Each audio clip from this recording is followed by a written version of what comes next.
आप बहुत। बताइए, आप दिल्ली में, आप गुड़गांव में रहती, वहाँ क्या वातावरण है आज से? और थोड़े जो दिन खुल गया पहले तो? तक, जी थोड़े दिन पहले तक ठीक था, बट अब थोड़ा थोड़े केसेस यहाँ भी बढ़ रहे हैं। काफ़ी हाँ हाँ। हमारे आस में काफ़ी, मतलब रोज़ करीब 150-200 केसेस निकल रहे हैं, पूरे गुड़गांव की बात करूँ मैं। अच्छा, इस समय ज्यादा? हाँ हाँ, काफ़ी बढ़ रहे हैं तो। हमारे निर्वाणा में ही काफ़ी केसेस हो गए हैं, मतलब 16-17 केसेस आ गए हैं। अच्छा अच्छा। मैं तो ये सोचता हूँ कि यहाँ जैसे भोपाल में कई बार 20, 30, 50 हो जाते हैं, तो हमको लगता है कि ये तो बहुत ज्यादा हो गए, पर वहाँ इतने। नहीं नहीं, यहाँ तो तो ये, काफ़ी हो रहे हैं, मतलब इनकी इतनी तादाद अचानक से बढ़ गई ना कि जो यहाँ हाँ के रेसिडेंट्स हैं उनको भी नहीं आभास था कि ऐसे होगा, मतलब एक एक घर में 6-6 लोग निकल रहे हैं पॉजिटिव। तो आप हाँ हाँ समझ सकते हैं कि अगर एक घर में 6 हैं, दूसरे घर में 6 हैं, तो ऐसे नंबर बढ़े जाए, और बहुत क्लोज विसिनिटी में हो रहा है ये सब। हाँ। अब वो तो है कि अगर एक किसी घर का एक सदस्य इसका शिकार हो गया है, तो फिर वो बाकी लोगों का मुश्किल ही है जी, सुरक्षित रह पाना, क्योंकि उतनी सब सावधानियां नहीं हो पाती। बिल्कुल। बहरहाल आपका आपका स्वागत करता हूँ। थैंक आपसे यू। लगातार इतने समय से जो एक परिचय है, और अपनी कला के प्रति एक जो गंभीरता मैंने आप में देखी, वो बड़ी महत्व की है, और आज के समय में बहुत मायने रखती है। अरे थैंक यू। बहुत परिश्रम से आप अपनी प्रस्तुति की तैयारी करती हैं, बहुत परिश्रम से उसको प्रस्तुत करती हैं, और हमेशा जो एक कलात्मक उत्कृष्टता की जो बात है, क्लासिकल, एक पूरी, जो कि हमारे समय में बहुत जरूरी है, आज के समय में कला की दुनिया में, कि जी, प्रस्तुति की उत्कृष्टता एक बहुत बड़ा महत्वपूर्ण चीज होती है। वरना अ, इतना सारा एक पूरा संसार है, सभी लोग अपनी अपनी विधाओं में निपुण हैं और काम कर रहे हैं, लेकिन उसके पीछे की जो एक मेहनत और लगन है, वो आपकी बहुत महत्वपूर्ण है। अरे ये आपका स्नेह है कि आप हमें इतने शब्दों से उत्साहित करते हैं, हमें काम करने के लिए प्रेरित करते हैं, और उसी वजह से हमारा, मैं जो भी सोचती हूँ काम भी आगे इसीलिए बढ़ता है, क्योंकि आप जैसे लोगों का प्यार, बड़ों का आशीर्वाद है साथ में, तो काम आगे भी बढ़ता है, नहीं तो फिर बहुत मुश्किल हो जाता है। नहीं, एक और बात है, ऐसे बहुत पर्सनली मुझे लगता है कि आपका जो नृत्य का घराना है, लखनऊ घराना, जी, उसकी अपनी तमाम खूबियां हैं, जो साहित्य से, संस्कृति से और इतिहास से बहुत जुड़ती हैं, बिल्कुल और बिल्कुल। और उसका अपना एक कलात्मक सौंदर्य है, वैभव है। तो वो एक बड़ा काम करता है, और लगातार आप उस अनुशासन को अगर पालन करते हैं, जी, तो फिर तो अच्छेपन से और अच्छी चीजों से बचा भी नहीं जा सकता, ऐसा बस। आप शुरू से दिल्ली में रहती रही है, कहीं कहीं से आकर के दिल्ली में बसी है? जी, मैं, मेरी पैदाइश एक्चुअल में अयोध्या में हुई। अरे वाह। हाँ, मेरी पैदाइश वहाँ अच्छा। हुई और मैंने अपना नृत्य का शुभारंभ भी वहीं किया था। तो हाँ हाँ। महाराज जी के भांजे थे श्री संत गोपाल मिश्रा जी, जी वो जी। गुजर गए। तो उन्हीं से हमने शुरू किया था। हाँ तकरीबन बहुत छोटी रही मैं, मुझे तो याद भी नहीं कितने साल की थी, मेरे 6 साल 7 साल। तो एक्चुअल में हाँ। मास्टर हाँ जी घर आते थे, तो हमारी हाँ। अम्मा ने कहा था भाई गाना बजाना कुछ तो सीखना पड़ेगा, ऐसे नहीं चलेगी जिंदगी, क्योंकि हमारी अम्मा की परवरिश जो है वेस्ट बंगाल के हाँ एक जिले में हुई।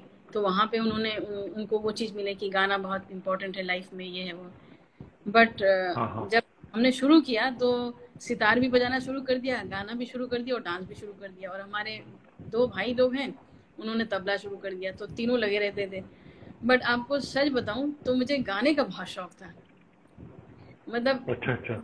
हाँ हाँ, जब हारमोनियम लेके खुद मैं रियाज करती थी, क्योंकि मुझे लगता था मैं कनेक्ट बहुत अच्छा कर पाती हूँ, या जो भी भजन वो सिखाते थे अभी भी मुझे याद है, तो वो करती हम्म। थी मैं। और डांस के लिए मैं रोज बहाना खोजती थी कि नहीं आज मेरे पेट में दर्द, तो आज मेरा होमवर्क ज्यादा है, ये है वो। बट हमारी अम्मा का जो अनुशासन था ना, माँ का, वो हाँ हाँ। बहुत, उसी की वजह से मैं यहाँ तक पहुंच पाई हूँ। उन्होंने बचपन में ही कहा था नहीं करना है, आपको कोई ऑप्शन नहीं दिया जा रहा है कि नहीं आज ये हो गया तो कल वो हो गया, वो उतना टाइम आपको उस चीज के लिए देना ही है।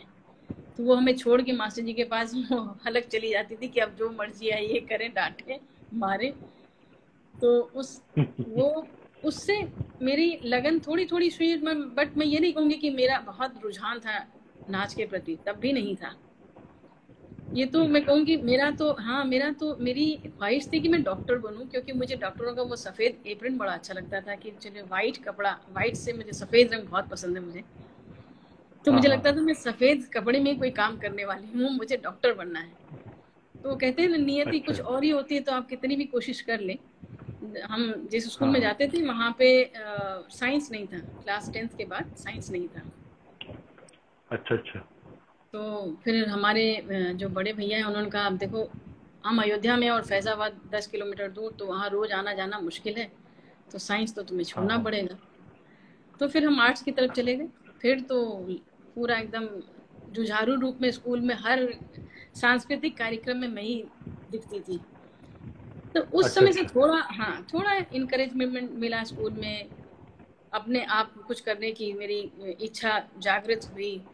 बट फिर भी हम्म। कथक में उतना मेरा नहीं था, क्योंकि बहुत स्ट्रिक्ट डिसिप्लिन था, तो मुझे लगता था सब खेलते, मैं ही नहीं खेलती हूँ, तो घर में ही रहती हूँ हमेशा। तो मेरे मास्टर जी महाराज जी के क्लास में गर्मी की छुट्टी में एक बार हमें लेके आए थे, ऐसे कि हाँ हाँ। चलो मामा मामा के पास ले चलता हूँ, उनका क्लास देखना। तो मुझे अच्छा अभी अच्छा, भी क्या याद है बात। वो दृश्य, एकदम मेरे मन में ऐसा बैठा हुआ कि मैं गई थी, बहुत छोटी सी थी, तो मास्टर जी के साथ में गई, और महाराज जी नाल बजा रहे थे, महाराज जी का बहुत पसंदीदा इंस्ट्रूमेंट है नाल। हाँ हाँ। वो बजा रहे थे, और सब सीनियर जो लड़कियां हैं सब डांस कर रही थी, दुर्गा दीदी थी, वेरोनिक दीदी थी, शाश्वती दीदी थी, ये सब नाच रहे, और ऐसा धड़ल्ले से नाच रहे थे। वो देख के पता नहीं मुझे, वो कहते हैं हृदय परिवर्तन हो गया, कि मुझे लगा मुझे ऐसे ही नाचना है। मुझे कुछ तो आभास नहीं था, क्योंकि मैं अयोध्या में रहती थी, महाराज जी दिल्ली में क्लास लेते थे, बट मुझे पता नहीं, एक दिल में एक टीस उठी कि मुझे ऐसे ही करना है, कितना खूबसूरत है। हाँ सो हाँ। मैं एकदम ट्रांस में चली गई थी। फिर बात आई गई होगी, मैं चली गई घर, मैंने अपना क्लास मेरी चलती रही। तो दिल्ली आने का वजह बहुत ही अद्भुत रहा है। मैं गर्मी की छुट्टी में सवाई माधोपुर में थी, और हमारी जी जी। हमारी कुछ बहनें जो है, बुआ जी की बेटियां, वो दिल्ली में थी, तो उन्होंने कहा देखो तुम्हें नाच का शौक है, कथक केंद्र में एडमिशन हो रहा है, फॉर्म तुम्हें भेजते हैं, तुम भर के भेज देना। तो हमने भेज दिया भर के। कोई उम्मीद नहीं थी, क्योंकि हम अयोध्या में कहाँ आएंगे कथक केंद्र में रहने, डांस हाँ सीखने। हाँ। एनीवे फिर इंटरव्यू का कॉल आया, तो हमने अम्मा को समझाया कि देखो बस अभी हम इंटरव्यू देखने जा रहे हैं, हमारा होगा नहीं, हमें पता है, क्योंकि हम अयोध्या से, तब मेरा 12th हो गया था, हमने इंटरमीडिएट क्लियर कर लिया था, हाँ ग्रेजुएशन हाँ। के लिए तैयारी की थी कि अब क्या किया जाए। जी तो जी। हमारा इंटरव्यू हुआ, हमें सिलेक्शन, मुझे अभी भी याद है, जीवन पानी जी थे उस समय डायरेक्टर, महाराज जी थे, मुन्ना लाल शुक्ला जी, सब लोग थे। तो पानी जी ने ये कहा, तुम तो अयोध्या में रहती हो, तुम यहाँ कैसे सीखोगी? मैंने कहा रोज आऊंगी, मैं सीख लूंगी, कोई बात नहीं। मुझे ये भी नहीं पता था कितनी दूरी है, कितने घंटे की दूरी मुझे करके आनी पड़ी। हाँ हाँ। तो सब बहुत जोर से हंस पड़े। फिर पानी जी ने कहा, बेटा तुम्हें यहाँ रहना पड़ेगा, तुम ऐसे नहीं कर सकती हो। हम्म। तो फिर उन्होंने कहा कि महाराज जी के पास अभी नहीं दे सकते हमें, रेवा दीदी के पास देंगे, आप पहले अपना हम्म। थोड़ा अंग को उसके अनुसार परिवर्तित हाँ कीजिए, थोड़ा अंग आपका अलग है। तो मैंने कहा हाँ। हाँ ठीक है। तो एडमिशन तो मिल गया। अब अम्मा को मनाने की जिम्मेदारी बहुत मुश्किल थी, क्योंकि उन्होंने कहा था इतनी दूर तो जाने नहीं देंगे हम, और मैंने यही कहा था बस खाली मैं इंटरव्यू दे रही हूँ, जाऊंगी हाँ। देखिए, आपने भी दो तरह की बात किया। मुझसे कहा कि मैं तो ऐसे ही लौट आऊंगी, मेरा होगा नहीं, और वहां कह दिया कि मैं रोज आऊंगी जाऊंगी। ये नहीं। कितना कितना रोचक है ये। बस तो फिर वहां जब हम गए वापस, तो अम्मा ने कहा क्या है निर्णय तुम्हारा? मैंने कहा अब मैं जाऊंगी। तो बोले नहीं अभी नहीं जाना है। मैंने कहा नहीं माँ, आपने इतनी दूर तक हमें कहा है, हाँ लेके आई हैं उंगली पकड़ के, अब मेरी यात्रा शुरू होती है, मैं जाऊंगी सीखने। हाँ। तो हाँ आपको वो बहुत ही इमोशनल था कि मैं रिक्शे पे बैठी स्टेशन जा रही हूँ, और मुझे मालूम है माँ पीछे खड़ी होकर रो रही है दरवाजे पे। मैंने पलट के नहीं देखा, क्योंकि मुझे लगा अगर मैंने पलट के देखा तो मैं बहुत कमजोर हो जाऊंगी, मैं जा नहीं पाऊंगी। जा नहीं पाऊंगी।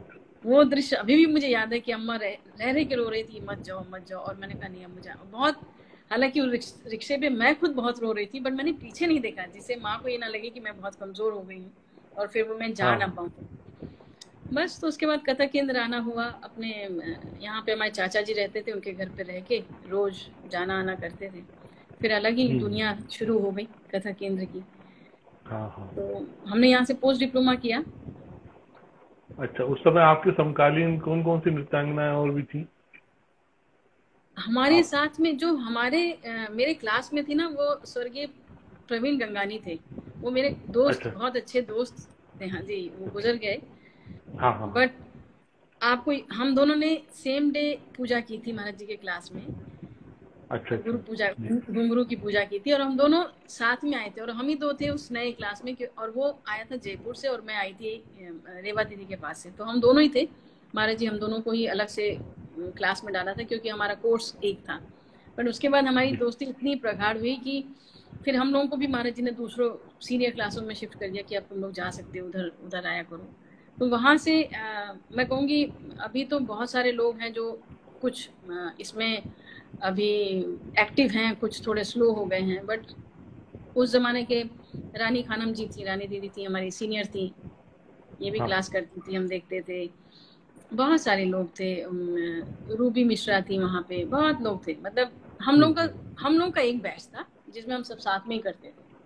बट मेरी दोस्ती प्रवीण जी से बहुत जबरदस्त थी, क्योंकि हम लोग हर चीज साथ में करते थे। योगा हमें साथ में करना पड़ता था, गाना साथ में, तबला साथ में, और डांस साथ में। तो वो उतने साल जो हम रहे कथा टीम में, उसमें मेरी और प्रवीण की दोस्ती जबरदस्त थी, बहुत अच्छी थी। हम्म। तो मैं उन्हीं ये को अपना मानती थी कि कुछ भी अगर जरूरत पड़े तो उसी को याद करती थी कि चलो ये अब जैसे कभी कभी बैले में बहुत रात हो जाती थी, तो पहले ही हाँ। महाराज जी कहते थे कि अम्मा तुम कैसे जाओगी। मैं कहती थी प्रवीण छोड़ देगा मुझे महाराज जी। तो अभी ऐसी दोस्ती थी। अभी इस कार्यक्रम में राघव राज भट्ट जी हैदराबाद से देख रहे हैं कार्यक्रम आपका। निशी निशी सिंह हाय ज्वाइन हुई हैं। राघव भैया, हेलो, हाय निशी। और इसके अलावा फिर गांधी कथा कहती हैं डॉक्टर शोभना राधा कृष्ण जी। काफी जी, वो देश भर में आती जाती हैं, हमारे कार्यक्रम में भी मेहमान रह चुकी हैं। वो अच्छा। 1 घंटे की हाँ व्यासपीठ पर बैठकर बहुत सुंदर हम्म, गांधी जी की पूरी जन्म से लेकर पूरी जर्नी को बखान करती है, और कुछ वंदनाएं अरे भी वाह, होती हैं। तो उनका हर दिन वो आती हैं और सब कलाकारों से जुड़ती भी हैं। उनके बारे में ये वाह, जानकारी है कि वो क्या बात। उन्होंने उन्होंने ओडिसी सीखा है शुरू में। अच्छा, हाँ, ओडिसी की डांसर रही है और खजुराहो में परफॉर्म भी कर चुकी हैं। लेकिन वो सब पूरा अरे वाह, संसार छोड़ के फिर वो इस अध्यात्म में चली आई, गांधी जी वाले अध्यात्म। अच्छा, तो उनका भी मैं स्वागत करता हूँ। तो क्या बात। उस समय फिर ये जो रेवा दीदी क्लास में आप गई, वहां पर कितने समय रहना पड़ा आपको, जो आपको ये कहा गया कि अपनी। 2 साल। अच्छा अच्छा। डे हाँ, मतलब 1.5 साल थी। 1.5 साल के बाद मैंने प्रोसेस शुरू कर दिया था कि मुझे महाराज जी के क्लास में जाना है। तो हाँ 2 साल हाँ कह दीजिए, क्योंकि प्रोसेसिंग में टाइम लगता है। वो एग्जाम हुआ, रिजल्ट आया, फिर जाके महाराज जी, तो तब उस समय महाराज जी ऐसे ही नहीं ले लेते थे सबको कि कोई आया और उन्होंने अपने क्लास में एडमिशन दे दिया। वो पहले डांस हम्म। देखते थे। तो मुझे अभी भी याद है अच्छा। कि वहां रहने के बाद भी जब महाराज जी के क्लास में मेरी एंट्री हो गई, तो महाराज जी ने कहा कुछ करके दिखाओ। और मुझे याद है सारे क्लास भरा हुआ था, पीछे का हॉल था कथे मंडी हाउस में। हाँ तो हाँ महाराज हाँ। जी ने खाली कुछ कहा अम्मा कुछ दिखाओ। मैंने कहा महाराज जी 3 ताल में। अब आप यकीन नहीं मानेंगे, मैं 3 ताल ही भूल गई। अच्छा। इतने सालों के, इतनी घबराहट, इतनी नर्वस कि मुझे मालूम ही नहीं था मैं करूं क्या। तो जितनी सीनियर थी उन सब ने हाँ हाँ मुझे कहा डरो मत, डरो मत। और पहली दफा महाराज जी के सामने खड़े, हाथ पैर तो वैसे ही कांप रहे थे मेरे। मुझे समझ भी हाँ नहीं आ हाँ रहा था करे क्या।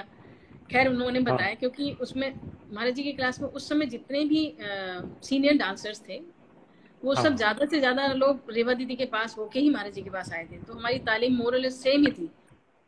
फिर हाँ हाँ। उन्होंने याद दिलाया और हमने किया। फिर महाराज जी भी हंस रहे थे। उस समय महाराज जी ने मेरा मुझे नाम दिया था भगत राम आ गई मेरी, अयोध्या वासिनी भगत राम आ गई। तो मुझे अच्छा भगत राम अच्छा। बताते रहते थे, क्योंकि मैं राम जन्मभूमि से आई थी। हाँ। तो बोले देखो ये भगत राम है हमारी। और अच्छा, अभी ये आपने 2 बार उनके संदर्भ में ये कहा कि उन्होंने आपसे कहा अम्मा, ये क्या रहस्य है? फिर से कहिए सुनील जी। वो आपको कुछ अम्मा शब्द भी आपने बोला था ना कि वो। अम्मा मेरी माँ नहीं, महाराज जी अम्मा बुलाते हैं। जैसे यूं अम्मा उत्तर अम्मा, प्रदेश में अच्छा। अम्मा कहाँ जा रहे हो, अम्मा कहाँ, अम्मा, क्या कर रहे हो। अच्छा, उर्दू वाला महाराज जी का शब्द। बहुत ये हाँ तकल्लुफ है कि वो हमेशा अम्मा बहुत बोलते हैं। हाँ हाँ, अच्छा अच्छा। क्योंकि लखनऊ में अमा पैदाइश है उनकी, रहे बड़े, तो अमा उनका कुछ कुछ शब्द उनके जो है उर्दू के बहुत अच्छे बोलते हैं महाराज जी। हाँ, तो उससे मुझे लगा, मैंने कहा कि ये एक नाम उन्होंने आपको फिर बाद में दे दिया अयोध्या नहीं के होने के कारण। नहीं, अमा बुलाते थे, अमा। वो हर अमा। किसी को कहते हैं जिनसे बहुत महाराज जी का बहुत करीब का रिश्ता होता है ना, उनसे बहुत ही वो फिर एकदम इजी होके बात करते हैं, तो उसमें अमा शब्द बहुत आता है।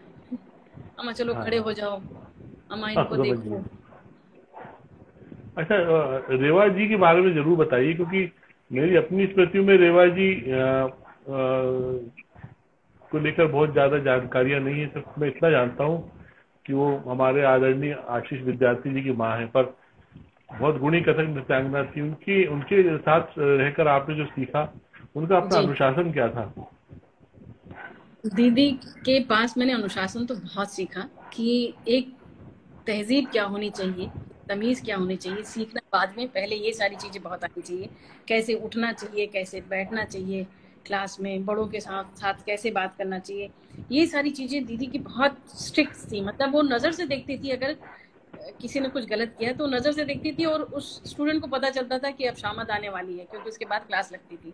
वैसे बहुत बहुत स्नेह करती थी दीदी। और हम्म। जब मैं गई थी तो क्योंकि मेरा अंग थोड़ा अलग था, तो हमें, मेरी क्लास 1 घंटे की होती थी, बट दीदी ने मुझे कहा था तुम जब आओ तब तुम क्लास में आ सकती है। तो मैं 3 बजे से 7 बजे तक सबके साथ साथ नाचती रहती थी, और दीदी कभी मना नहीं करती थी कि क्यों आ रही हो इधर है। बहुत स्नेह करती थी, और जो जिनके अंदर उनको ऑनेस्टी दिखती थी उनको बहुत वो हाँ प्यार करती थी, बहुत ज्यादा, क्योंकि दीदी खुद भी बहुत ऑनेस्ट थी। और हाँ दीदी का अंदाज जो है ना, मुझे नहीं लगता अब आपको देखने को भी मिलेगा। मतलब मैं अपने आप को भी हाँ कहूंगी कि दीदी के अंदर जो ठहराव था हाँ वो कहीं हद तक मेरे दिमाग में रहता है। तो इसलिए जब मैं अपने बच्चों को सिखाती हूँ तो वो चीज हमेशा कायम रखने की कोशिश करती हूँ, क्योंकि अब इस भाग दौड़ की जिंदगी में ना सबका सोचने का तरीका भी बहुत बदल रहा है, चाहे वो कथक हो चाहे कुछ भी हो। तो दीदी हाँ का हाँ। हमेशा रहता था जो ओरिजिनलिटी है उसको वैसे ही हाँ। करना, उसको बदलना मत। तो उसका हम्म। प्रयास मेरा हमेशा रहता है। अंग शुद्धि दीदी का बहुत रहता था, और क्योंकि उन्होंने बड़े महाराज जी से सीखा था, महाराज जी के पिताजी से, तो उनका हम्म। अंग थोड़ा अलग था महाराज जी से। तो वो भी, उनका अंदाज बहुत अलग था, और बहुत ग्रेसफुल थी वो दीदी।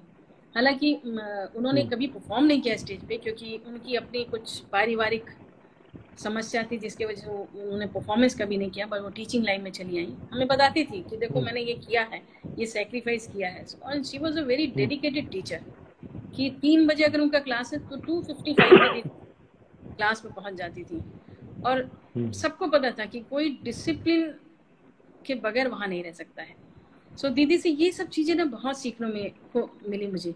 जो मुझे लगता है कि वो एक होता है ना जो ट्रेनिंग होती है, ग्राउंडिंग, वो वहां से हाँ हो गई थी हमारी, जो हमेशा मुझे बहुत मदद करती है कि हाँ इसको ऐसे देखने से अच्छा रहता है।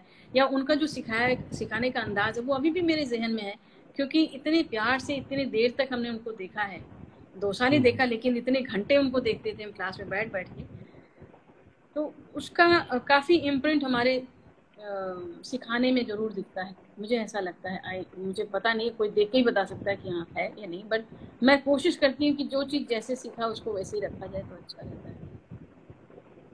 वो बल्कि वो समय आपके लिए मुझे लगता है बहुत महत्वपूर्ण रहा, क्योंकि उन्होंने कथक का जो उनका अपना घराना जिसको बिलोंग करती थी, और जिस तरह से बहुत मूर्धन गुरुजनों से उन्होंने सीखा, महाराज जी जी के पिताजी से, जी तो उनके पास जो व्याकरण था, और जो एक होता है ना कि 12 खड़ी होती है, जो हम कोई भी पढ़ने जाते हैं उससे पहले हमको व्याकरण पता होना चाहिए। बिल्कुल, वो व्याकरण वर्ण था, बिल्कुल सही कह रहे हैं। वर्णमाला का ज्ञान होना चाहिए, उसके बाद ही सब कुछ है। बिल्कुल बुनियाद, नींव नींव जिसको कहते हैं। तो बिल्कुल अगर वो पक्की हो गई तो फिर बाकी चीजें, दीवार दीवार तो छत तो बनती रहती है। बिल्कुल। तो हम वो आपको एक दीदी की एक खास बात बताते हैं कि जैसे हम लोग लड़कियां थे, अब छोटपन से हम वहां गए हैं, हमें कुछ तौर तरीके नहीं पता है, तो इवन दीदी हाँ दुपट्टा बांधने का भी तरीका बताती थी कि सलीके से दुपट्टा बांधो, तुम हाँ 3 घंटे हाँ भी नाचोगे दुपट्टा इधर से उधर नहीं होना चाहिए, पिन लगाओ हर तरफ से एकदम सुंदर बन के फिर क्लास में घुसना। मतलब ये जो तौर तरीके हैं ना, ये बहुत अमूल्य है। अब मुझे नहीं लगता हाँ है कि कोई किसी के पास इतना वक्त है या किसी के पास वो सोच रह गई है इतने डेप्थ में जाके हर बच्चे का केयर करते हुए उसको अपने साथ लेके चलना। बहुत सादगी वाली वाला उनका जीवन था, बट बहुत ऑनेस्टी थी दीदी के उसमें। हाँ, वही मतलब मैं इसी तरह से मुझे ध्यान करता हूँ कि मैंने परफॉर्म, आपने बताया मुझे कि वो परफॉर्म नहीं करती थी लेकिन शिक्षा, कथक की शिक्षा दे रही थी, तो उस तरह से हमने भी कभी उनको मंच पे देखने का मुझे कोई संज्ञान नहीं पड़ रहा इतने वर्षों में, लेकिन उनका नाम बराबर जब भी कभी लखनऊ घराने के कथक की बात चलती है बहुत श्रद्धा से लिया जाता है। तो उसके पीछे वही सब आप सब जो गुणी शिष्य हैं उन्हीं को श्रेय जाता है कि उनको इस तरह से आप याद किए हुए हैं या याद रखे हुए हैं। ये गौरी दिवाकर कह रही है कि जिन लोगों की नींव रेवा दीदी ने रखी वो सब कमाल की नृत्यांगना है। अरे हाय गौरी हाय। लगभग यही बात अभी हमने इनसे पहले कही, गौरी भी हमारी परिचित है। तो बस उस चीज को कायम रख के ही हम लोग, मैं आगे बढ़ने की कोशिश करती हूँ, क्योंकि वो शिक्षा प्राइसलेस थी। शायद उस समय मैं ना समझ पाई हूँ, लेकिन जब मैं निकल गई तो मुझे लगा मुझे क्या मिला। वो कभी कभी होता है ना, जब आप उस माहौल में रहे आपको पता नहीं चलता आपको क्या ग्रहण कर रहे हैं। जब आप दूर चले जाएं तब आपको लगता है हमें क्या मिला था, वो चीज तो कमाल की थी। अच्छा, इधर से जब यहाँ आ गए तो फिर अयोध्या में माता जी से कैसे संपर्क बना रहा? अपनी प्रगति के बारे में अपनी वो फिर दिल्ली आई? आपको सच बताएं, हम अम्मा ने हमारी माता जी ने हमारा प्रोग्राम लाइव, शायद मैं जब लंदन से वापस आ गई तब देखा। उन्होंने मेरा कभी लाइव प्रोग्राम नहीं देखा, क्योंकि मुझे हमेशा लगता था कि थोड़ा और मेहनत कर लूं, अभी क्या ही दिखाने लायक तो मैं कुछ हूँ नहीं, थोड़ा कुछ और अच्छा हो जाए, जब मुझे अच्छा लगेगा तब अम्मा को बोलूंगी आइए अब आप देखिए आप। तो कहीं वो झिझक थी, और हमेशा मुझे लगता था कि अभी उस लायक बनने में बहुत टाइम है। तो इस बार जब उन्होंने देखा था हमारा, तो जबरदस्ती कही गई कि अब इतनी बुजुर्ग हो गई, अब तो देखने दो, तुम तो पता नहीं क्या एक सीमा लेके बैठी हो, कब मिलेगा वो, कब तुम मुझे बुलाओगी मालूम नहीं, वो खुद ही चली आ रही। तो मैं जब दिल्ली में सीखती थी तो अम्मा अयोध्या में थी, मैं गर्मी की छुट्टी में कथक केंद्र में होती थी, तो मैं जाती थी वहाँ पे मिलने अम्मा से, वहाँ 2 महीने रहती थी, फिर वापस कथक केंद्र की जर्नी। बट धीरे धीरे वो कम हो गया, क्योंकि फिर महाराज जी की ना पहले ये सब जहाँ मैं कभी किसी के साथ काम करती थी तो उनकी रिहर्सल्स होती थी, तो वो धीरे धीरे जो है ना छुट्टियाँ कम होती गई, और मुझे मेरा सारा का सारा दिन कथक केंद्र में गुजरता था। मतलब मैं ये कह सकती थी वो हमारे स्वर्णिम दिन थे कथक केंद्र के हमारे। मैं, मेरे कंटेम्प्रेरी या मेरे सीनियर, सबके लिए वो दिन इतने अच्छे थे सुनील जी, कि हम सभी अगर कनेक्टेड हैं तो उस दिनों की वजह से कनेक्टेड हैं, क्योंकि सुबह से शाम तक रात हो जाती थी हम वहीं पड़े रहते थे। मतलब हमारी सांसों में ही कथक चलता रहता, आते थे इधर गूंजता रहता था, और इतना बढ़िया माहौल था। सामने तुलसी सदन था, लाइब्रेरी थी, तो जब भी मौका मिलता था मैं वो लाइब्रेरी में जाके बैठ जाती थी। और आप यकीन नहीं मानेंगे, मैंने शरद चंद्र, बंकिम चंद्र, रविन्द्रनाथ टैगोर, ये सब वहीं बैठ के पढ़ ली, क्योंकि 2-3 घंटे मिलते थे। हमने कहा चलो, और मुझे पढ़ने का शौक था, स्पेशली ये साहित्यिक रचनाएं, तो मैं खूब पढ़ती थी। और पानी जी ने फिर उसके बाद लाइब्रेरी बना दी थी, तो वहाँ पे बहुत अच्छे अच्छे म्यूजिक कलेक्शन होते थे, वो सुनने को मिलता था। बहुत ही मतलब इतना बढ़िया माहौल था कि, और सब एक दूसरे को जानते थे, सब एक दूसरे के क्लास में जाते थे, सब एक दूसरे के प्रोग्राम में जाते थे, सब एक दूसरे की तारीफ और खामियां निकालते थे कि देखो आज। तो वो जो एक अपनत्व था ना, सादगी वाला, कोई चालाकी वाला नहीं था। मतलब एटलीस्ट मैं अपने सर्कल की बात करूं तो बहुत हम लोगों के अंदर बहुत ही ज्यादा सादगी, ऑनेस्टी थी, जिसकी वजह से हम अभी भी कनेक्ट करते हैं। जब तो ऐसा लगता है अरे हम तो इतने साल दूर रहे नहीं है, तो कल ही की बात है ये। आप सब लोग एक साथ सपने बुन रहे थे, और कोई किसी के सपनों के जाल को काटना नहीं चाहता था। नहीं, बिल्कुल नहीं। और ये सब बताइए जी, और तभी संभव पाया। सबसे अच्छी बात थी, हम में से किसी को नहीं पता था कि हम यहाँ से जाएंगे कहाँ। मतलब मैं तो टॉप पे रखूंगी, मुझे मालूम नहीं था कि मेरा क्या होगा। इसके बाद ये मेरा प्रोफेशन, मेरी लगन से प्रोफेशन कब बन गया मुझे मालूम नहीं चला। जब सबको देखने लगे कि सब यहाँ काम कर रहे, वहाँ काम कर रहे, तो मैंने भी 1-2 जगह अप्लाई किया नौकरी के लिए, तो मुझे मसूरी इंटरनेशनल में मिल गया था जॉब। तो मैंने प्रिंसिपल से जाके कहा कि मुझे तो दिल्ली जाना पड़ेगा। बोले नहीं, आप दिल्ली कैसे जाएंगी, आप तो यहाँ रेसिडेंट टीचर। मैंने कहा फिर मैं नौकरी नहीं करूंगी, मैं फ्रीलांस ही करूंगी। तो उन्होंने बहुत समझाया कि बेटा ऐसे नहीं चलेगा जिंदगी, आपको कहीं जॉब। मैंने कहा देखते हैं।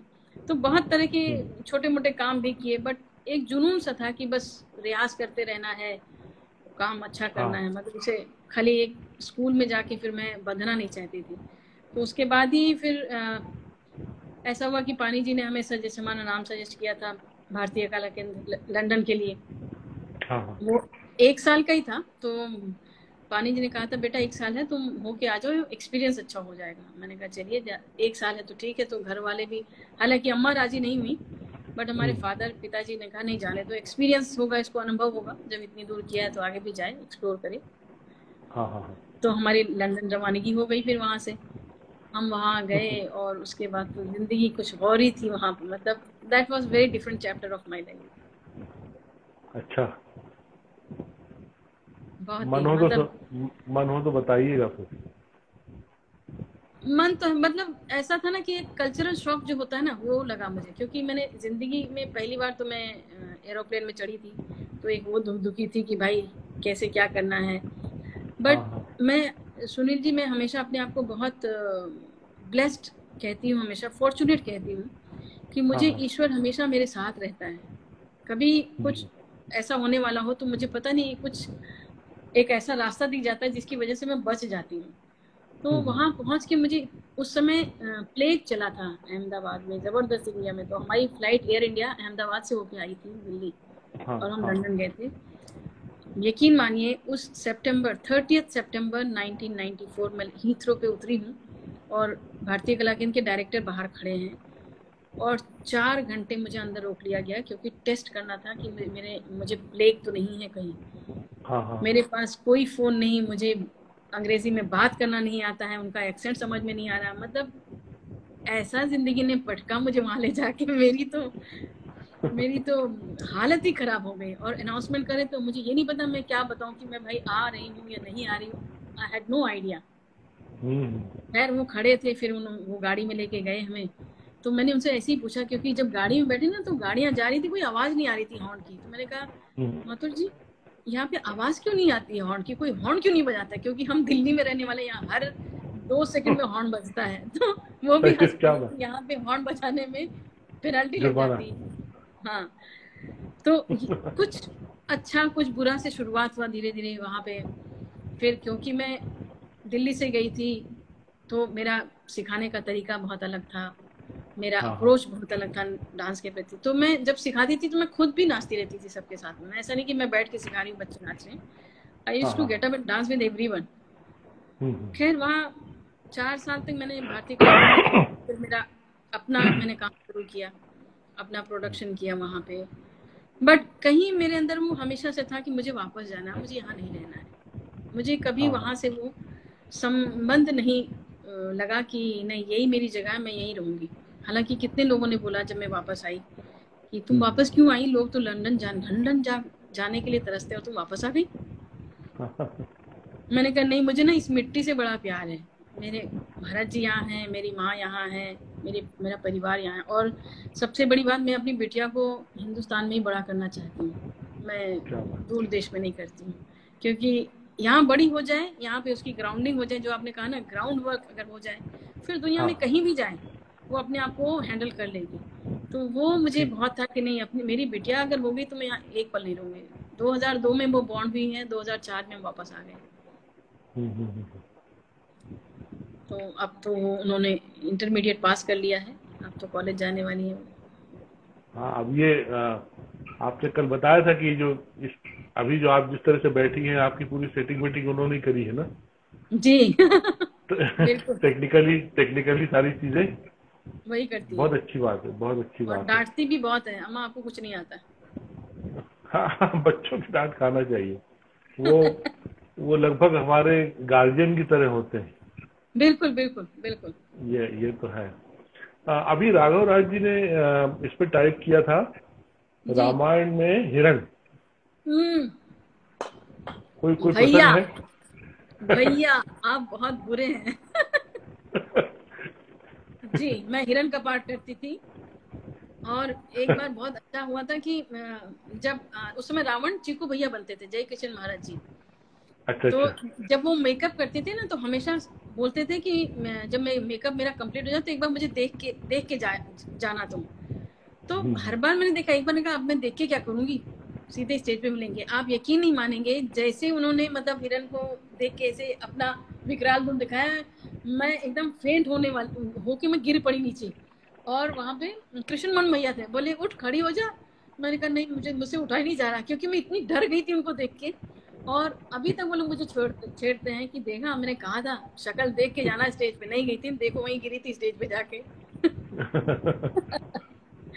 बट सब जितने भी भैया थे उस समय जो हमारे सीनियर थे पहले में, कृष्ण मोहन भैया, चिकू भैया, अर्जुन भैया जो गुजर गए बहुत पहले, राघव भैया, इन सब से बहुत अच्छा हम लोग का मतलब इतना अच्छा रिश्ता था ना कि अभी भी मिलते हैं तो पुरानी यादों में हम लोग पता नहीं कैसे चले जाते हैं, रिवाइंड हो जाता है, पूरी फिल्म जो है पीछे चली जाती है एकदम, और हम सब उन्हीं दौर की घटनाओं से जुड़ जाते हैं फिर से वापस से। तो वो चीजें वाकई में हमारे लिए, हमारी जिंदगी में कहीं ना कहीं बहुत असर डालती आ रही हैं और आगे भी डालेंगी, क्योंकि वो जो हमें अपनापन मिला, मुझे मालूम नहीं था, मेरे पूरे खानदान में कोई इस लाइन में नहीं है, नोबडी इज एन आर्टिस्ट, और किसी को कुछ नहीं पता यहाँ का स्ट्रगल क्या है, कैसे चलते हैं आगे, क्या रास्ता है, कुछ नहीं पता। बट वही मैंने कहा ना कि ईश्वर की कृपा, माँ बाप का आशीर्वाद और गुरुओं का आशीर्वाद, उसी के हिसाब से हम चलते गए और यहाँ तक की जर्नी हमने कर ली। उतार चढ़ाव तो सबकी जिंदगी में आते हैं, वो हमारे भी जिंदगी में आए और आने भी चाहिए, उससे ही हम मजबूत बनते हैं। गौरी ने कुछ लिखा है, देखिए जी। गौरी, हाँ बनी थी। मंजीरा भी बनी थी मैं, पटना में बनी थी, पटना में मंजीरी बनी थी। और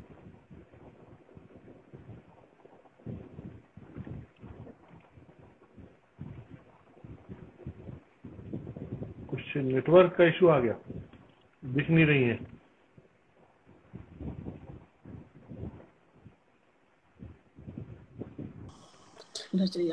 सुनील जी हमारे यहाँ, हाँ अच्छा, आपका चेहरा नहीं दिख रहा है।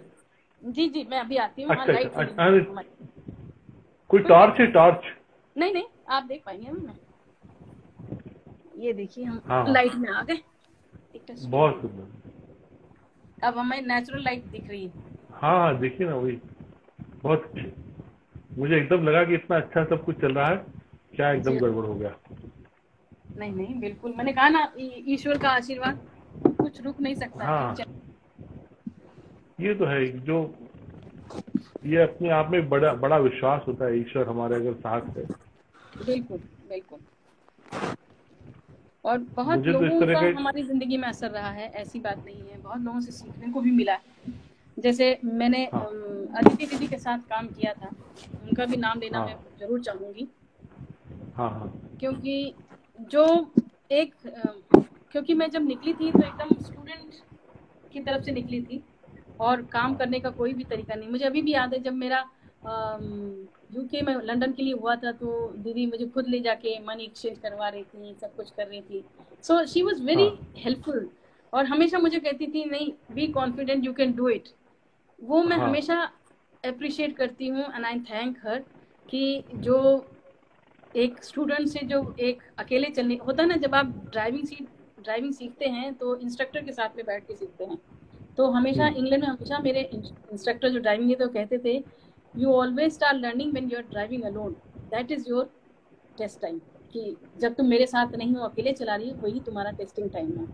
तो अदिति दीदी का भी यही था कि you know you have to move on. हालांकि हम उनके साथ बहुत प्रोडक्शन में काम किए हैं और बहुत कुछ सीखने को मिला, एक नया चैप्टर ही देखने को, समझने को मिलता है। और कहीं हद तक मैं कहूँगी शायद मेरे अंदर वो कहीं इनग्रेन कर गया था, जो मैंने जब भी जो काम किया, एक बैरियर को तोड़ने की अपने दायरे में रहते हुए कोशिश मेरी भी रहती है। तो वो मुझे वो चीज़ उनकी बहुत अच्छी लगती है कि कभी किसी चीज़ को ना वो छोटा या बड़ा नहीं करती, तुम्हारी अपनी सोच है, तुम इस सोच पे आगे निकलो। सो ये चीज़ मुझे बहुत अच्छी लगी थी और इस चीज़ को मैं हमेशा कहती हूँ कि don't have the limitation, it should be unlimited imagination।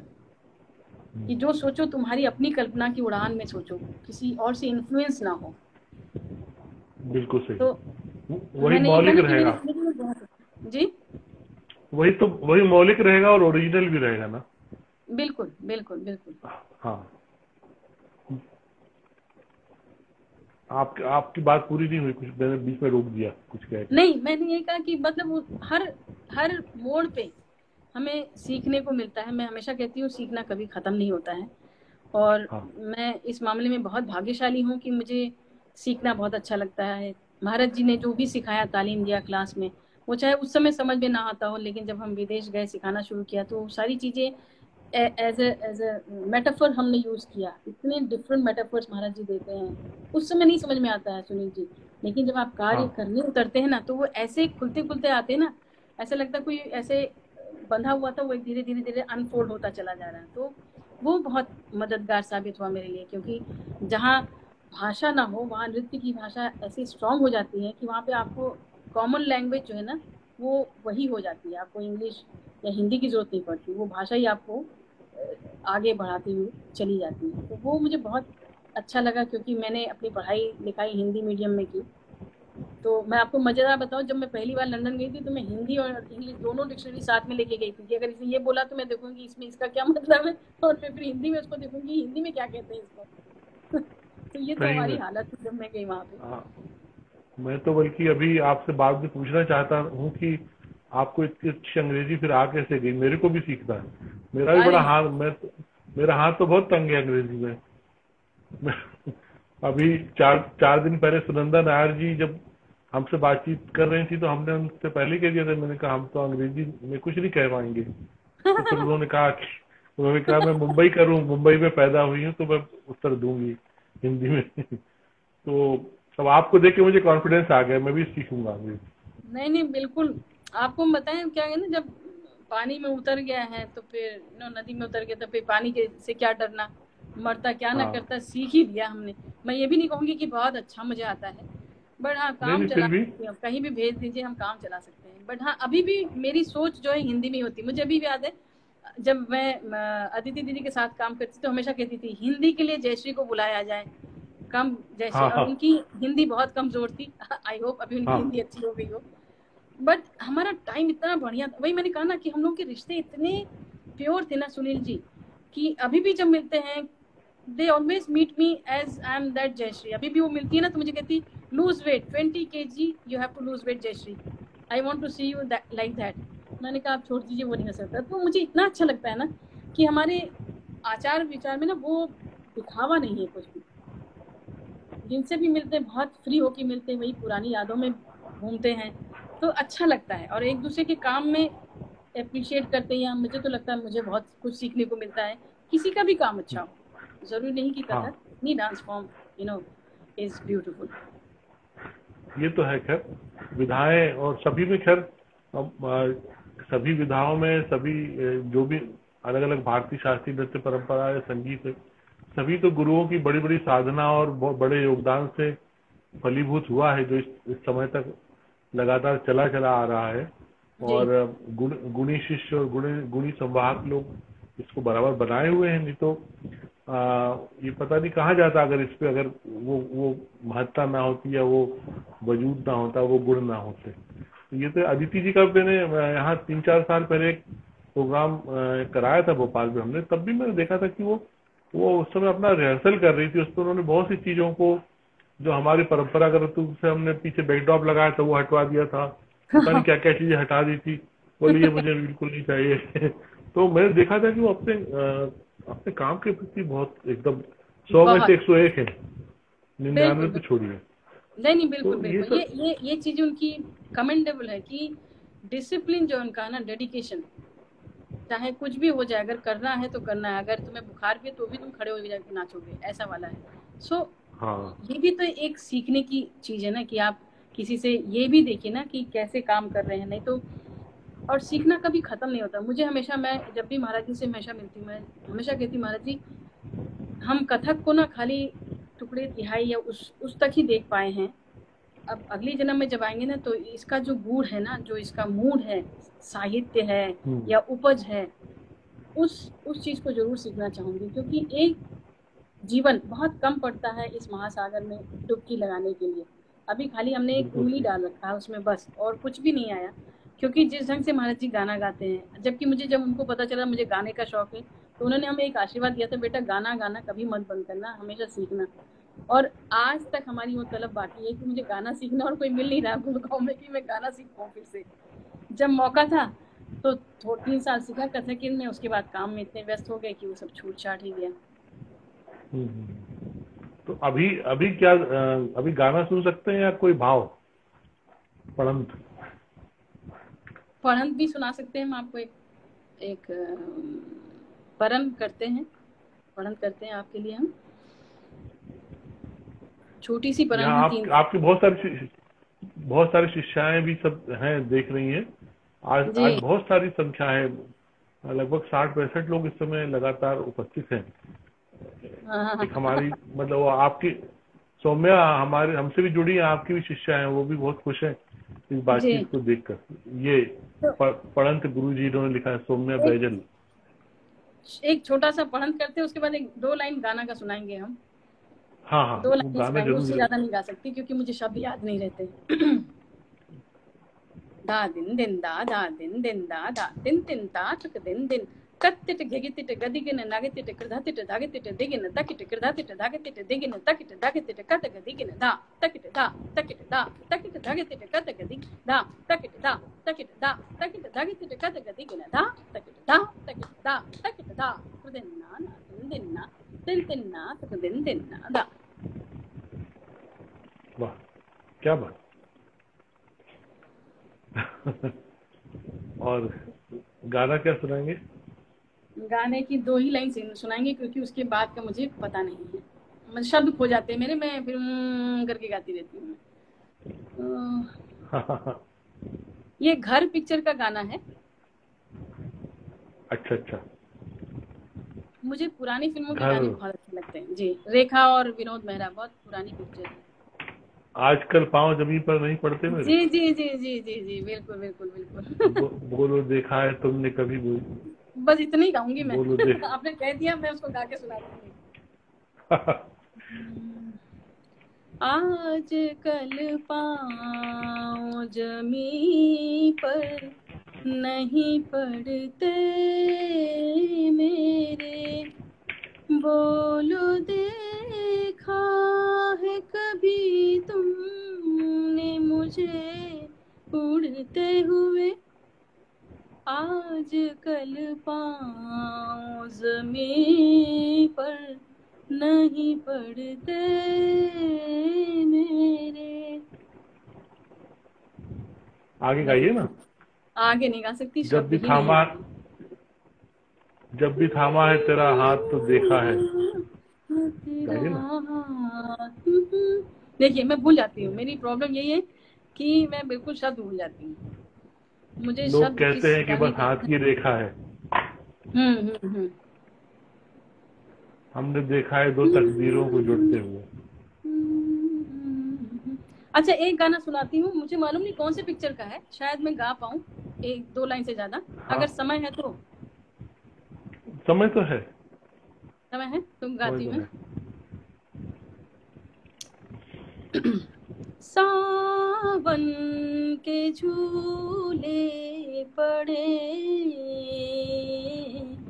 तुम चले आओ, तुम चले आओ, तुम चले आओ, तुम चले आओ। दिल ने पुकारा तुम्हें, यादों के परदेस से आती है जो देश से, हम उस डगर पे हैं कब से खड़े, हाँ सावन के झूले पड़े, तुम चले आओ, तुम चले आओ, तुम चले आओ, तुम चले आओ। जुर्माना फिल्म है, ये राखी ने गाया, के राखी, ऊपर जी जी पिक्चराइज जी। किया। हम्म। आंचल न छोड़े मेरा पावन, पागल हुई है पवन, पागल हुई है पवन, अब क्या करूं मैं सजन। में जतन जतन, धड़के जिया जैसे पंछी उड़े। जी जी जी, हाँ क्या बात है, आपको तो सारे शब्द याद हैं, क्या बात है। मैं सिनेमा सिनेमा की लगन रहती है, इसलिए मैं तो एकदम नहीं, जागृत हो जाता हूँ। ये सब बिल्कुल फिल्में मैंने बिल्कुल। स्कूल से बंक मार के देखी है ना। जो उस समय मैंने भी, जुर्माना मुझे भी ना वगैरह। हमारे टाइम पे सुनील जी आपको याद होगा, फ्राइडे फ्राइडे रात में 10 बजे 8 मूवी, कलात्मक मूवियां दिखाई जाती थी दूरदर्शन में। हाँ, रात को आते। हाँ, हाँ, बिल्कुल। तो मैं मतलब मैं उस समय छोटी थी, लेकिन हर फ्राइडे को मैं बैठ जाती टीवी के सामने, चाहे वो मलयालम हो चाहे तमिल हो, बट मैं देखती थी, क्योंकि हाँ, मुझे हाँ। लगता था लैंग्वेज मुझे एक तो समझने की बहुत इच्छा रहती कि मैं सीखूं नया नया चीज, और प्लस वो जो अभिनय करते थे ना, मैं उससे रिलेट करना चाहती थी कि ये क्या कहना चाह रहे हैं। हाँ, क्योंकि वो उस समय मैंने अर्थ देखी थी, मंडी देखी थी, सुबह देखी थी, क्योंकि स्मिता पाटिल मेरी बहुत तो प्रिय एक्ट्रेस हैं, मैं उनको मतलब उनकी हर पिक्चर मैंने न जाने कितनी बारी देख डाली है। हाँ, मिर्च मसाला, ये सब बहुत देखी मैंने। मिर्च मसाला, ये जी सारी जी 8 जी। फिल्में आती थी उस समय। रात उस समय क्या था कि हाँ, ये राष्ट्रीय फिल्म विकास निगम जो था, इन सब फिल्मों को सपोर्ट करता था। तो वो बिल्कुल उसका शो जरूर उसमें किया करता था। तो ये सब बिल्कुल फिल्में जो श्याम बेनेगल बना रहे थे, गोविंद निहलानी बना रहे थे, केतन बिल्कुल। मेहता, प्रकाश झा हो गए, ये सारी फिल्में रात को देखने को मिलती। हमने भी उस समय भुवन शोम वगैरह फिल्में, दामूल, ये सब रात को उस समय हाँ देखी। हाँ हाँ हाँ हाँ, बिल्कुल बिल्कुल बिल्कुल हाँ, बिल्कुल। ये तो है। अर्ध सत्य। सिनेमा को अर्ध सत्य, बिल्कुल। अर्ध सत्य तो, अरे मैं बाद में उसको जब मैंने समझदार होके देखी, पहले उस समय तो ऐसी देखी थी, कैसे वो जी, बड़ा सिंपल सा विलन था, और वो क्या कमाल किया, बिल्कुल सदाशिव बिल्कुल। अमरापुरकर। अरे बाप रे बाप, क्या बात है, है ना? गजब। नहीं तो उस समय जो कॉमर्शियल सिनेमा में हमारे यहाँ खलनायकों को पेश करने के लिए बड़े बड़े अड्डे बनाए जाते थे, 150 गुंडे काम कर रहे होते थे बंदूक बंदूक लिए, और हीरो हाँ, जाता था तमाम पगडंडियों से होते हुए, फिर खलनायक दिखता था। यहाँ बिल्कुल तो बैठा हुआ है सोफे पे, और वो कैसे वो ऑर्डर देता है ओमपुरी को। बिल्कुल। तो एक वो सारी ये पिक्चरें आर्ट ना, सिनेमा, मतलब वही और सारी पिक्चरें मुझे ये याद, जैसे जाने भी दो यारों, उसमें कितना अच्छा मैसेज है, संदेश देखिए कितना बढ़िया है। हाँ, कमाल की फिल्म है वो हमारे जो, वो भी हमारे आदरणीय दिल्ली के ही हैं, बहुत बड़े एक्टर हैं, सतीश कौशिक जी, उन्होंने उस फिल्म की स्क्रिप्ट लिखी थी। अच्छा। हाँ, वो सतीश कौशिक जी बताते हैं कि बोले ये जाने भी दो यारो फिल्म जो है, वो बहुत जी सारे जीनियस लोगों की मेहनत और पैसों का परिणाम है, जो कुछ नहीं कर पा रहे थे बिल्कुल। उस समय। तो जी, सुधीर मिश्रा उसमें शामिल, नसीरुद्दीन शाह उसमें शामिल, ओमपुरी, रवि रवि वासवानी, पता वासवानी। नहीं कितने लोग। हम्म। हाँ, हाँ, वो एक गिरजा शंकर थे जो बुनियाद में आते थे, बड़े भाई बनते थे। हाँ हाँ, बिल्कुल इन लोगों बिल्कुल ने, बिल्कुल। रंजीत कपूर, इन सब ने अरे, अपना अपना थोड़ा अंशदान करके वो फालतू सी फिल्म बनाई थी, जो बाद में सुपरहिट हो गई। तो वो मतलब कई वो बार ये वन अचानक। ऑफ द क्लासिक मूवी है वो। हाँ, और कभी भी किसी भी तनाव में हो आप, या अवसाद में हो, उस फिल्म को लगा लो तो पूरा मन ही बदल जाता है एकदम। बिल्कुल बिल्कुल बिल्कुल बिल्कुल ये तो है। बिल्कुल। कुछ अभी हमारे पास वैसे समय है, जी, कुछ 5-7 मिनट में महाराज जी को लेकर कुछ अनुभव अभी अपन ने कब कब आपने कम साझा किए हमसे, क्योंकि महाराज जी से। रेवा जी सीख के फिर आप जब महाराज जी के पास सीखने आई, फिर हाँ, उनकी अपनी पद्धति या उनका एक, उनके साथ फिर कुछ यात्राएं अगर आपने यहाँ वहाँ की होगी, कुछ विशेष महाराज जी प्रस्तुतियां, से, महाराज जी से तो कुछ क्या था, 5 एक। जिंदगी का फलसफा ही बिल्कुल बदल जाता है महाराज जी के संसर्ग में रहने से। और हाँ, महाराज जी के पास जब मैं थी ना सुनील जी, तो बहुत डरते थे हम। अब मैं जाकर जाती हूँ ना, तो उनसे बहुत, उनको समझने की या उनसे प्रश्न करने की हिम्मत जुटा पाती हूँ। उस समय तो वो जो बोलते थे वो शायद ऊपर से ही निकल जाता था, बट उसको जहन में कहीं डाल लेते थे कि शायद कभी काम आ जाएगा। हाँ, तो हालांकि वो हाँ, हाँ, हाँ, बहुत ही डाउन टू अर्थ, ग्राउंडेड, बहुत वार्म है, मतलब इतने प्यार से मिलते हैं। एक महाराज जी को मैंने देखा कि कोई भी कभी भी, हाँ,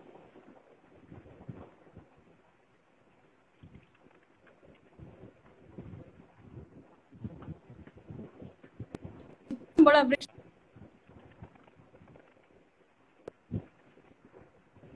हाँ,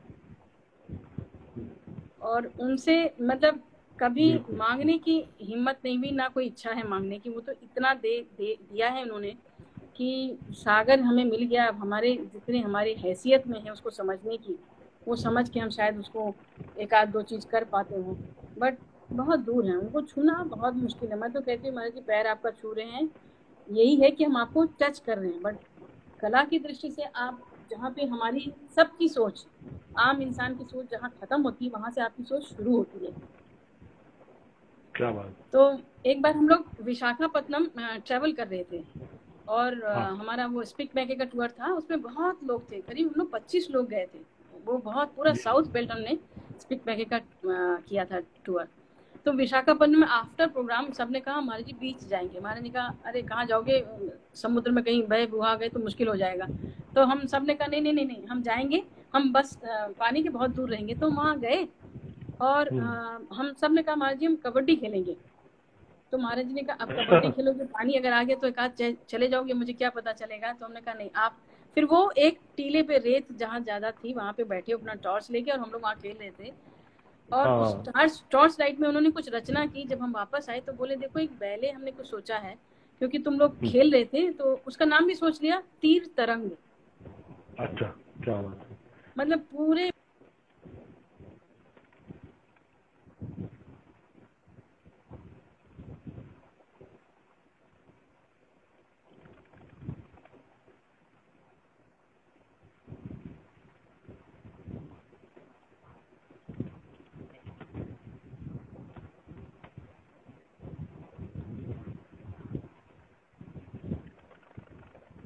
अभी कुछ नेटवर्क का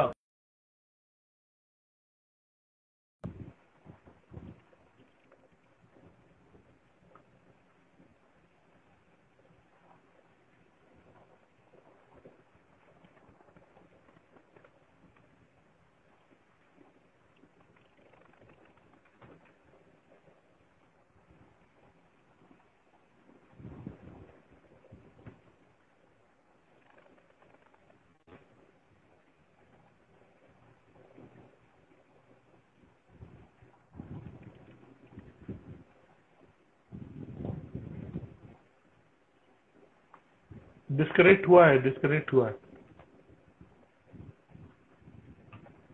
एकदम से नेटवर्क का इशू आया और डिस्कनेक्ट हुआ। हालांकि टाइम बहुत कम बचा है, लेकिन मैं अभी रुका हुआ हूँ।